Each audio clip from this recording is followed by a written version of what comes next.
నెతన్యాహుకు surprise ఇస్తామన్న కొద్దిసేపటికే Iran కీలక సైనికాధికారి మహమ్మద్ నైని మృతి చెందినట్లు కూడా ఇటు ఐఆర్జీసీ ప్రకటించింది. ఇజ్రాయెల్ అమెరికా యుఎస్ దాడుల్లో ఇప్పటికే ఇరాన్ ఒక ప్రకటన చేసింది. ఈ ప్రకటనలోనే ఇజ్రాయెల్ నేత నెతన్యాహుకి మా దగ్గర యురేనియం నిల్వలున్నాయి, అలానే సర్ప్రైజ్ ఉందంటూ కూడా ఆయన ఒక వ్యాఖ్యలు చేశారు. ప్రెసెంట్ ఇంతలోపే ఒక రివర్స్ సర్ప్రైజ్ వెళ్ళింది. ప్రెసిడెంట్ మహమ్మద్ నైని మృతి చెందినట్లు కూడా ఐఆర్జీసీ ప్రకటించింది. అమెరికా ఇజ్రాయెల్ తో జరుగుతున్న యుద్ధంలో ఇరాన్ కు మరొక ఎదురు దెబ్బ తగిలింది. ఇజ్రాయెల్ దాడుల్లో కీలక సైనికాధికారి ఐఆర్జీసీ ప్రతినిధి జనరల్ అలీ మహమ్మద్ నైని మృతి చెందారు. శత్రు దేశాన్ని హెచ్చరించిన కొన్ని గంటల్లోనే ఆయన చనిపోయారు. ప్రెసిడెంట్ ఒక రివర్స్ సర్ప్రైజ్ అనే జరిగినట్లు కూడా కనిపిస్తుంది. ఇక ఈ మృతిని ప్రెసిడెంట్ ఇస్లామిక్ రెవల్యూషనరీ గార్డ్ ప్రకటించింది. నైని మరణించడానికి కొన్ని గంటల ముందు ఇజ్రాయెల్ ప్రధాని నెతన్యాహుకి కూడా ఉద్దేశించి కొన్ని వ్యాఖ్యలు చేశారు. ఇక ఆ వ్యాఖ్యల్లో యురేనియం నిల్వలున్నాయి, బాలిస్టిక్ క్షిపణులు తయారు చేసే సామర్థ్యం ఇక ఇరాన్ కు లేదని నెతన్యాహు అన్నారు. ఇక ఇజ్రాయెల్ అమెరికాతో యుద్ధం జరుగుతున్నప్పటికీ మా మిసైళ్ల పరిశ్రమ ఇప్పుడు అత్యున్నత స్థాయికి చేరుకుందంటూ కూడా ఆయన వ్యాఖ్యలు చేశారు. ఇక ఈ ఘర్షణలో కూడా మేము ఉత్పత్తిని కొనసాగిస్తున్నాం, మా వద్ద చాలినన్ని నిల్వలు కూడా ఉన్నాయంటూ కూడా ఆయన కొన్ని వ్యాఖ్యలు చేశారు.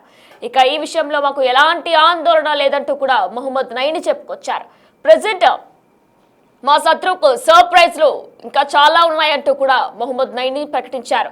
ఇక యుద్ధం కొనసాగే కొద్దీ కూడా అవి మరింత తీవ్రం కానున్నాయంటూ కూడా నైని ఒక కౌంటర్ ని కూడా ఇవ్వడం జరిగింది. అలా అయితే ఇరాన్ నౌకదళం ధ్వంసమైందంటూ కూడా అమెరికా అధ్యక్షుడు డొనాల్డ్ ట్రంప్ చేసిన ప్రకటన తోసిపుచ్చారు. ప్రజెంట్ పర్షియన్ గల్ఫ్ లోకి అమెరికా తన నౌకలను పంపాలంటూ సవాలు కూడా విసిరారు. ఇలా ఆయన హెచ్చరించిన కొద్ది గంటల్లోనే ఇజ్రాయెల్ దాడుల్లో ప్రాణాలు కోల్పోయారు మహమ్మద్ నైని. ఈ వారంలో ఇప్పటికే ఇరాన్ అత్యున్నత సైనికాధికారి అలీ లార్జానీ, ఇస్లామిక్ రెవల్యూషనరీ గార్డ్ అనుబంధ బాసిజ్ మిలిషియా అధిపతి జనరల్ గులాం రేజా సల్మానీ మరణించిన సంగతి కూడా తెలిసిందే. ఇక ఇప్పుడు మహమ్మద్ నైని కూడా మృతి చెందినట్లు కూడా ఐఆర్జీసీ ధృవీకరించింది. మనం చూస్తున్నాం, ఐఆర్జీసీ ధృవీకరిస్తుంది.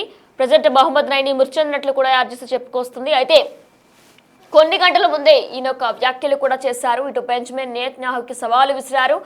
మా దగ్గర యురేనియం నిల్వలున్నాయి, అలానే మీకు కొన్ని సర్ప్రైజ్లు కూడా ఉన్నాయంటూ కూడా ఇజ్రాయెల్కి ఆయన ఒక సవాలు విసిరారు. ఇక ఇదే నేపథ్యంలో ప్రెసిడెంట్ ఆయన మృతి చెందినట్లు కూడా ఇలా వ్యాఖ్యలు చేసిన కొన్ని గంటల తర్వాత మహమ్మద్ నైని మృతి చెందినట్లు కూడా ఐఆర్జీసీ ప్రకటించింది. అమెరికా ఇజ్రాయెల్తో జరుగుతున్న యుద్ధంలో ఇరాన్కు ఇది ఒక ఎదురు దెబ్బనే చెప్పుకోవాలి. ప్రెసిడెంట్ ఇజ్రాయెల్ దాడిలో కీలక సైనికాధికారి ఐఆర్జీసీ ప్రతినిధి జనరల్ అలీ మహమ్మద్ నైని మృతి చెందారు. ఇక ఈ వారంలో ఇప్పటికే ఇరాన్ అత్యున్నత సైనికాధికారి అలీ లార్జానీ, ఇస్లామిక్ రెవల్యూషనరీ గార్డ్ అనుబంధ బసీజ్ మిలిషియా అధిపతి జనరల్ గులాం రేజా సల్మానీ మరణించిన సంగతి కూడా తెలిసిందే. ఇక ఇప్పుడు ప్రెసిడెంట్ మహమ్మద్ నైని కూడా మృతి చెందినట్లు కూడా ఐఆర్జీసీ ప్రకటిస్తుంది.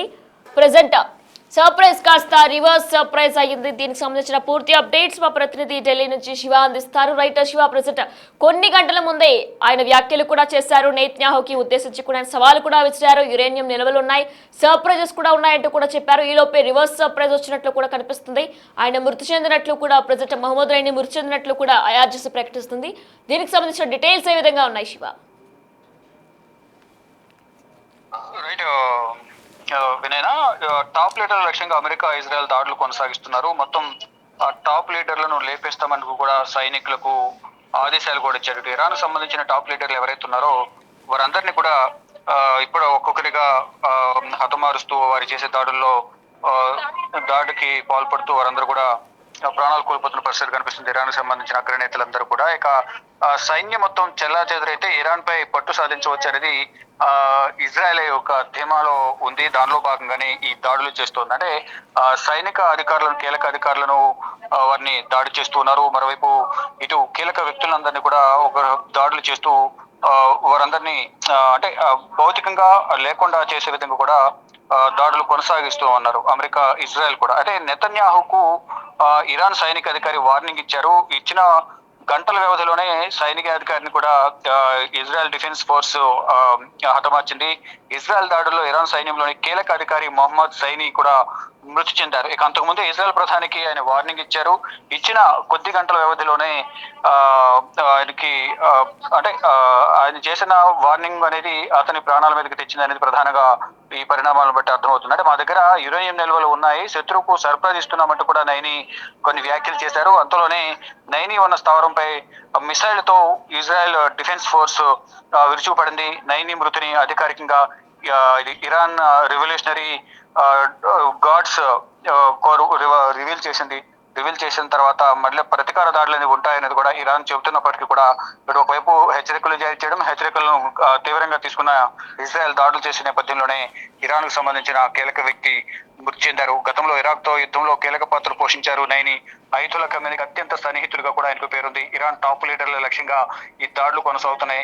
డజన్ కు పైగా టాప్ లీడర్లు ప్రాణాలు కోల్పోయారు. అంటే అయతుల్లా అలీ ఖమేనీపై దాడి చేసిన సందర్భంలో కూడా చాలా మంది ప్రాణాలు కోల్పోయారు. దాని తర్వాత ఒక్కొక్కరిగా కీలకంగా ఎవరైతే ఇరాన్ లో వ్యవహరిస్తున్నారో వారిని ఒక్కరొక్కరిని కూడా రోజు రోజుకు హతమారుస్తూ వచ్చింది ఇజ్రాయెల్ దాడులో.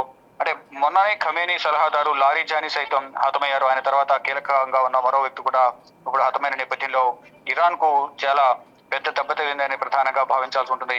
అంటే టాప్ లీడర్ లక్ష్యంగా అమెరికా ఇజ్రాయెల్ దాడులు చేస్తున్న నేపథ్యంలో ఇరాన్ సంబంధించిన కీలక వ్యక్తులందరూ కూడా ప్రాణాలు కోల్పోయారు. అయినప్పటికీ కూడా ఎక్కడ వెనకడుగు వేయకుండా ఇజ్రాయెల్ అలాగే అమెరికా మీద ఇరాన్ దాడులు చేస్తున్నది. ఈ దాడుల్లో ఇటు ఆర్థికంగా నష్టపోతున్నారు, ఇటు ప్రాణాలు కూడా కోల్పోతున్న పరిస్థితి కనిపిస్తుంది. కానీ ఎక్కడ కూడా మూడు దేశాలు వెనకడుగు వేయకుండా దాడులు చేస్తున్నాయి. మరి ముఖ్యంగా ఇరాన్ అన్ని విధాలా నష్టపోయినప్పటికీ కూడా ఇరాన్ ప్రతీకార దాడులకు దిగుతూనే ఉంది. ఇటు కీలక వ్యక్తుల ప్రాణాలు కోల్పోతున్నాయి. అయినప్పటికీ కూడా ఇటు అగ్రదేశం అమెరికాకు, మరోవైపు ఇజ్రాయెల్ కూడా వాళ్ళు హెచ్చరికలు చేస్తున్నారు. ఆ హెచ్చరికలకు వాళ్ళందరూ కూడా తిప్పికొడుతున్న నేపథ్యంలో మళ్ళా ఇరానే నష్టాన్ని చదువుకోవాల్సిన పరిస్థితి కనిపిస్తున్నాయి. ప్రజెంట్ చూసుకుంటే ఇంకా దాడులు ప్రతిదాడులతో ఈ మూడు దేశాలు ఒకరిపై ఒకరు దాడులు చేసుకుంటూ ఉన్నాయి. ప్రస్తుతం మనం చూసుకున్నట్లయితే ఇటు ఈ దాడుల్లో మెయిన్ గా ఇటు అమెరికాకి ఆల్రెడీ ఫైటర్ జెట్స్ ని ఇవన్నీ కూడా ఇరాన్ కూల్చివేస్తుంది. ఇక ఇజ్రాయెల్ వైపు వస్తే చమురు సంస్థలు ఎక్సెట్రా వీటిపైన కూడా ఇరాన్ కూల్చివేస్తుంది. కానీ ఇరాన్ టాప్ లీడర్స్ అందరినీ కూడా టార్గెట్ చేసుకొని అమెరికా ఇజ్రాయెల్ కూడా విరుచుకు పడుతుంది. ఈ దాడి మొత్తంలో కూడా ఎక్కువగా నష్టపోయేది ఆర్థికంగా కావచ్చు, లీడర్స్ లో కావచ్చు, యుద్ధంలో కావచ్చు, ఇక సైన్యంలో కావచ్చు, ఎక్కువగా నష్టపోయేది ఇరానే అనుకోవచ్చా? డెఫినెట్ గా 28 ప్రారంభమైన యుద్ధం నుంచి ఇప్పటి వరకు 21వ రోజు కొనసాగుతున్న యుద్ధం వల్ల చాలా వరకు అంటే ఆర్థికంగా ఇటు చమురు నిల్వల నుంచి వారు ఆర్థికంగా ఆదాయ వనరులు ఉన్నప్పటికీ కూడా ఆదాయ వనరుల మీద కూడా ఇజ్రాయెల్ దెబ్బ కొడుతోంది. మరోవైపు ఆర్థికంగా చాలా వరకు నష్టపోయారు. ఇప్పుడు ప్రాణ నష్టం కూడా సంభవించింది. అట్ ద సేమ్ టైం వారికి కూడా నష్టం అనేది జరిగినప్పటికీ కూడా ఒక చిన్న దేశం అయి ఉండి బాగా ఆర్థికంగా కుదేలైన దేశం ఏదైనా ఉంది అంటే కనుక ఇరాన్ అని ప్రధానంగా చెప్పుకోవాలి. అగ్రరాజు అమెరికా కూడా వారి దగ్గర ఆర్థికంగా పరిపుష్టి ఉన్నప్పటికీ కూడా వారు కొంతమేర నష్టాన్ని చవిచూశారు. అంటే నష్టం అనేది ఎక్కువగా అమెరికాకు జరిగినప్పటికీ వారికి ఇన్కమ్ సోర్స్ ఉండటం, వారి దగ్గర ఆదాయం ఎక్కువ ఉన్న నేపథ్యంలోనే వారు మళ్ళా తిరిగి దాడి చేయగలుగుతున్నారు. ఇరాన్ మాత్రం వారి దగ్గర ఎటువంటి సైనిక వ్యవస్థ లేదు.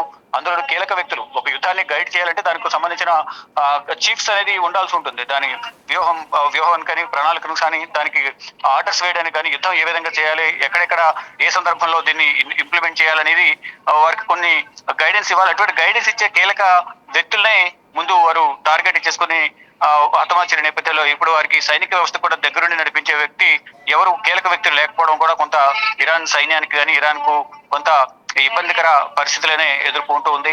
కానీ అయినప్పటికీ కూడా యుద్ధం చేస్తాము, ప్రతీకార దాడికి దిగుతామనేది కూడా ఇరాన్ చెప్తుంది.